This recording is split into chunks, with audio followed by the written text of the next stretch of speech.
स्वयं श्री कृष्ण भगवान ने यह बताया है कि घर में कौन से वृक्ष लगाना अत्यंत शुभ होता है। ऐसे वृक्ष ना केवल अकाल मृत्यु को रोकते हैं बल्कि घर में सुख समृद्धि आनंद और मां लक्ष्मी की कृपा को स्थायी बनाते हैं। भगवान कहते हैं जो लोग संपन्न होते हैं वे अपने घरों में विशेष प्रकार के पौधे लगाते हैं, इसलिए आप भी इन्हें अवश्य लगाएं ताकि आपके जीवन में भी शुभ फल प्राप्त हो। एक बार देवी रुक्मिणी ने विनम्र भाव से भगवान श्री कृष्ण से पूछा, प्रभु कृपया ये बताइए कि मनुष्य को अपने घर में कौन से वृक्ष अवश्य लगाने चाहिए, कौन से वृक्ष दरवाजे के सामने रोपने से दरिद्रता दूर होती है और कौन से वृक्ष लगाने से शत्रु रोग भय भूत प्रेत जैसी बाधाएं समाप्त होती है। भगवान श्री कृष्ण मुस्कुराए और बोले, प्रिय रुक्मिणी आज तुमने बहुत ही कल्याणकारी प्रश्न पूछा है। वृक्ष इस सृष्टि का आधार है। ये ना केवल पर्यावरण को शुद्ध करते हैं बल्कि घर परिवार में सकारात्मक ऊर्जा का संचार भी करते हैं। जब किसी घर के आंगन में शुभ वृक्ष लगाए जाते हैं तो वह घर देवताओं के समान संरक्षण प्राप्त करता है। वृक्ष वास्तु दोषों को दूर करते हैं और परिवार में शांति सुख तथा ऐश्वर्य लाते हैं। इसके बाद भगवान बोले, हे देवी मैं तुम्हें बताऊंगा कि कौन से वृक्ष घर के पास लगाना शुभ है और कौन से नहीं, परंतु पहले एक प्राचीन कथा सुनो जिससे यह स्पष्ट हो जाएगा कि कैसे सही या गलत पौधे लगाने से मनुष्य के जीवन में सुख या दुख आता है। भगवान श्री कृष्ण बोले, बहुत समय पूर्व मध्य प्रदेश में एक सुंदर नगर था। वहां गोपाल नाम का एक वैश्य अपनी धर्म पत्नी सुमित्रा के साथ रहता था। गोपाल अत्यंत धर्मनिष्ठ था और प्रतिदिन भगवान विष्णु की पूजा करता था। उसकी पत्नी सुमित्रा भी गृह कार्य में निपुण और धर्मपरायण थी। उनके घर में धन धान्य की कोई कमी नहीं थी।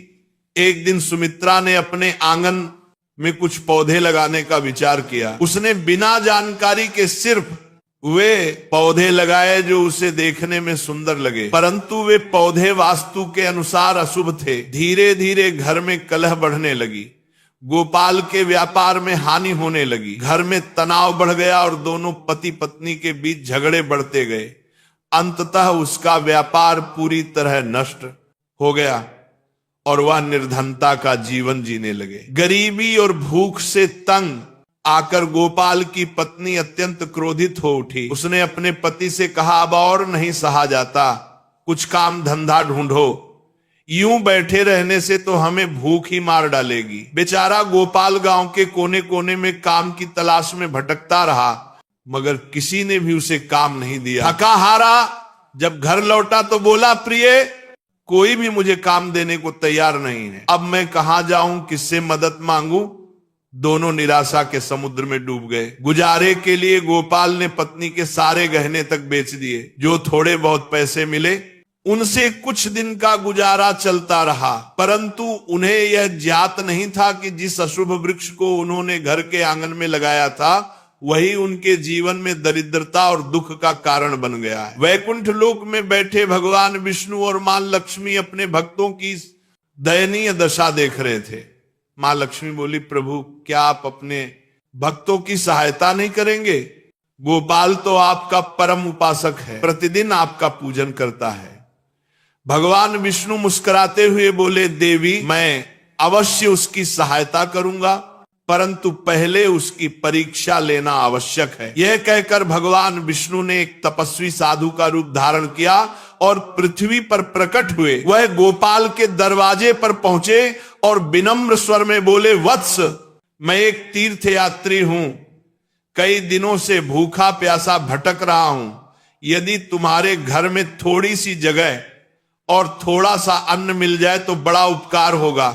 साधु के वचन सुनकर गोपाल से बोला, मुनिवर आप तो बड़े तेजस्वी प्रतीत होते हैं, ये मेरे लिए सौभाग्य की बात है कि मेरे घर आपके चरण पड़े, कृपया भीतर आइए। गोपाल ने साधु को घर में बैठाया, परंतु घर में एक दाना भी नहीं था। उसने अपनी पत्नी से कहा, प्रिय यह साधु अत्यंत पवित्र आत्मा है। हमें किसी भी तरह इनके भोजन की व्यवस्था करनी ही चाहिए। मैं गांव में जाकर कुछ धन उधार मांगता हूं। गोपाल गांव के एक धनी सेठ के घर पहुंचा और निवेदन किया, सेठ जी कुछ पैसे उधार दे दीजिए, लौटते ही चुका दूंगा। सेठ ने तिरस्कार भरे स्वर में कहा, तेरे पास तो एक कौड़ी भी नहीं, तू मेरा पैसा कैसे लौटाएगा? गोपाल ने हाथ जोड़कर कहा, सेठ जी यदि मैं पैसा वापस ना कर सका तो अपना घर आपको सौंप दूंगा। सेठ को दया आ गई और उसने कुछ धन दे दिया। बोला, ठीक है गोपाल, लेकिन वचन निभाना। गोपाल ने पैसे से दूध, चावल, सब्जी, आटा और शक्कर खरीदी और घर लौट आया। पत्नी से कहा, प्रिय साधु के लिए भोजन बना दो। सुमित्रा ने प्रेम पूर्वक भोजन तैयार किया और साधु को परोसा। साधु जो वास्तव में भगवान विष्णु थे, गोपाल की श्रद्धा और सेवा भाव देखकर अत्यंत प्रसन्न हुए। भोजन के बाद साधु ने कहा, वत्स तुम्हारी भक्ति से मैं प्रसन्न हूं, वर मांगो, जो चाहे वह तुम्हें अवश्य मिलेगा। गोपाल ने हाथ जोड़कर उत्तर दिया, महाराज आपके आशीर्वाद से बढ़कर मुझे कुछ नहीं चाहिए, किंतु कृपा कर बताइए ऐसा कौन सा पाप हुआ है जिससे मैं दरिद्रता और दुख भोग रहा हूं? गरीबी क्यों आई और उसे कैसे दूर करें? गोपाल ने विनम्र भाव से कहा, हे महात्मन, हमने तो सदा श्रीहरि विष्णु की आराधना की है, फिर भी हमारे जीवन में दरिद्रता क्यों आई? हमारे घर में सुख संपत्ति क्यों नहीं टिकती? कृपया कारण बताइए और इससे मुक्ति का उपाय भी समझाइए। तब मुनि मुस्कुराते हुए बोले, हे वैश्य, जब मैं तेरे द्वार पहुंचा तभी जान गया था कि तुम्हारे जीवन में गरीबी और कष्ट क्यों है। तुम्हारे द्वार के सामने जो वृक्ष लगे हैं वही तुम्हारे दुर्भाग्य का कारण है। वे वृक्ष शुभ नहीं अपशकुन देने वाले हैं। इन्हें तुरंत हटाओ और उनकी जगह मंगलकारी वृक्ष लगाओ। गोपाल ने हाथ जोड़कर कहा, हे महात्मन, कृपा करके ये बताइए कि घर के समीप कौन से वृक्ष लगाने चाहिए जिनसे लक्ष्मी का वास हो और किन वृक्षों से सदा दूरी रखनी चाहिए, कृपया विस्तार से समझाइए। तब उन्होंने कहा, हे गोपाल, ध्यान पूर्वक सुनो। जो व्यक्ति अपने घर या जलाशय के समीप पीपल का वृक्ष लगाता है वह 100 यज्ञों के फल का अधिकारी बनता है। पीपल के पत्ते जब जल में गिरते हैं तो वे देवताओं को अर्पण समान माने जाते हैं और पितरों को तृप्त करते हैं। इससे समस्त पितृदोष समाप्त हो जाते हैं। जो व्यक्ति प्रतिदिन स्नान कर पीपल वृक्ष को स्पर्श करता है वह पापों से मुक्त होता है और जीवन में कभी पराजित नहीं होता। पीपल को प्रणाम करने से लक्ष्मी की प्राप्ति होती है और उसकी परिक्रमा करने से दीर्घायु मिलती है। जान लो, पीपल के मूल में श्री विष्णु, तने में भगवान शिव और शीर्ष भाग में सृजनकर्ता ब्रह्मा निवास करते हैं। अमावस्या के दिन पीपल का दर्शन और प्रणाम करने का फल 1000 गायों के दान के समान होता है। इस सृष्टि में पीपल जैसा कोई दूसरा पवित्र वृक्ष नहीं। स्वयं भगवान विष्णु पृथ्वी पर पीपल रूप में अवतरित हुए हैं। जो व्यक्ति पीपल की शाखा तो था है या वृक्ष को हानि पहुंचाता है वह महान पाप का भागी होता है और नरक में गिरता है। जो पीपल को जद से काटता है वह अनेक जन्मों तक मोक्ष से वंचित रहता है। जशी आगे बोले, अब सुनो, दूसरे पुण्यदायी वृक्ष के विषय में आंवला धात्री का फल संपूर्ण जगत में प्रसिद्ध है और परम पवित्र माना गया है। जो मनुष्य प्रतिदिन आंवले का सेवन करता है वह जन्म मरण के चक्र से मुक्त होता है। यह फल स्वयं श्री हरि विष्णु को अत्यंत प्रिय है। आंवला खाने से शरीर बलवान होता है, आयु बढ़ती है और उसके रस का जल पीने से रोग नष्ट होते हैं। यदि आंवले के रस को जल में मिलाकर स्नान किया जाए तो दरिद्रता दूर होती है और समृद्धि प्राप्त होती है। जिस घर में आंवला सदैव रहता है वहां भूत प्रेत और नकारात्मक शक्तियां प्रवेश नहीं कर पाती। एकादशी के दिन आंवले की पूजा करने से सारे तीर्थों से अधिक पुण्य प्राप्त होता है। ऐसे घर में स्वयं लक्ष्मी नारायण का वास होता है। फिर मुनि बोले, अब तीसरे शुभ वृक्ष के विषय में जानो। अशोक वृक्ष में अप्सराएं निवास करती है। यह वृक्ष जीवन से शोक का नाश करता है, दुख और निराशा को मिटाता है और हृदय में आनंद भर देता है। अतः घर के आंगन या द्वार के समीप अशोक वृक्ष अवश्य लगाना चाहिए। घर के आसपास लगाए जाने वाले शुभ वृक्ष, घर के पास कुछ विशेष वृक्ष लगाने से न केवल शांति और सुख समृद्धि बनी रहती है, बल्कि यह देवताओं का स्थायी निवास भी आकर्षित करते हैं। एक अशोक वृक्ष सौंदर्य और शांति का प्रतीक अशोक वृक्ष घर में ठंडक, सौंदर्य और यौवन का संचार करता है। जब माता लक्ष्मी ने सीता रूप में अवतार लिया और रावण द्वारा अपहरण के पश्चात अशोक वाटिका में निवास किया, तब इसी वृक्ष ने उनका साथ दिया। माता सीता ने अशोक वृक्ष को आशीर्वाद दिया कि जहां भी यह वृक्ष होगा वहां उनका निवास सदैव रहेगा। इसीलिए यह घर में सुख, सौंदर्य और शांति बनाए रखता है। दो पाकड़े वृक्ष यज्ञ के समान पुण्य देने वाला हर व्यक्ति को पाकड़ का वृक्ष अवश्य लगाना चाहिए। इसके रोपण का फल महान यज्ञ करने के समान होता है। कलयुग में जहां यज्ञ करना कठिन हो गया है, वहां पाकड़ वृक्ष लगाना ही यज्ञ के समान पुण्य देता है। 3 नियम वृक्ष।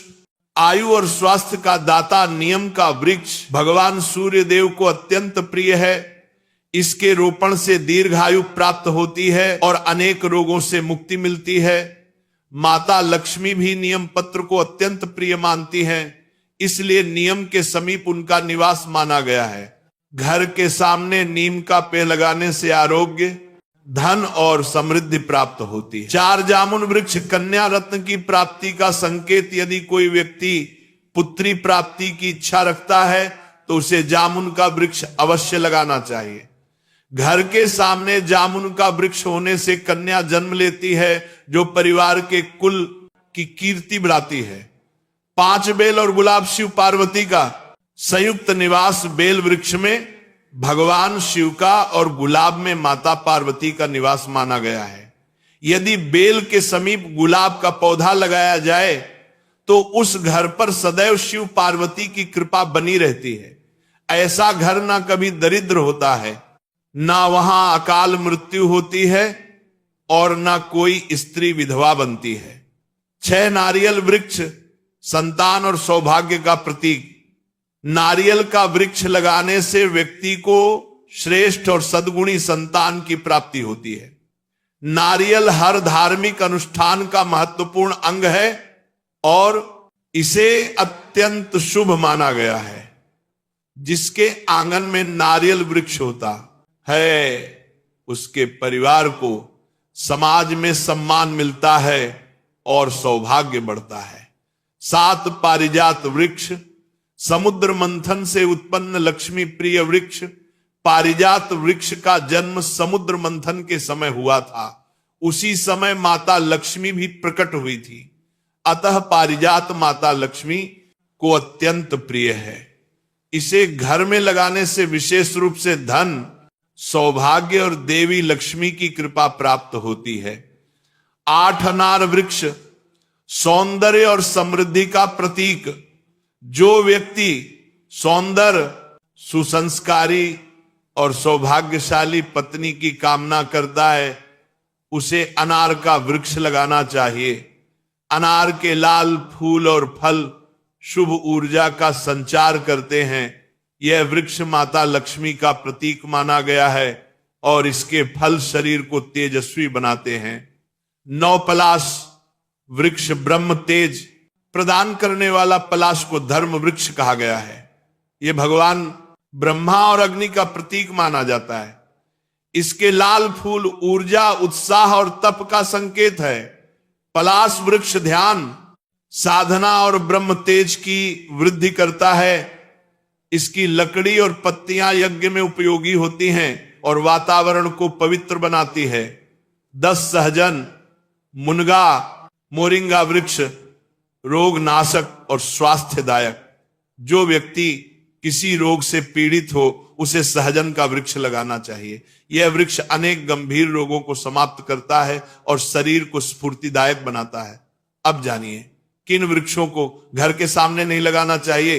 एक कांटेदार पौधे, रेगिस्तानी पौधे, कांटों वाले पौधे नकारात्मक ऊर्जा फैलाते हैं। इनसे घर में कलह, तनाव और असंतोष बढ़ता है। ऐसे पौधों को घर के भीतर या सामने लगाने से वास्तु दोष उत्पन्न होता है, जिससे आर्थिक हानि, रोग और पारिवारिक मतभेद होते हैं। 2 ताड़ वृक्ष। ताड़ वृक्ष घर के लिए अशुभ माना गया है। कहा जाता है कि जहां ताड़ का वृक्ष होता है वहां संतान सुख बाधित होता है, बच्चों की उन्नति रुक जाती है। 3 भेड़ा वृक्ष। भेड़ा वृक्ष को भूत प्रेतों का निवास स्थान कहा गया है। इसे घर के समीप लगाना अथवा इसके नीचे पूजा करना वर्जित माना गया है। कहा जाता है कि जो व्यक्ति इस वृक्ष को लगाता है वह स्वयं अशुभ शक्तियों के प्रभाव में आ सकता है।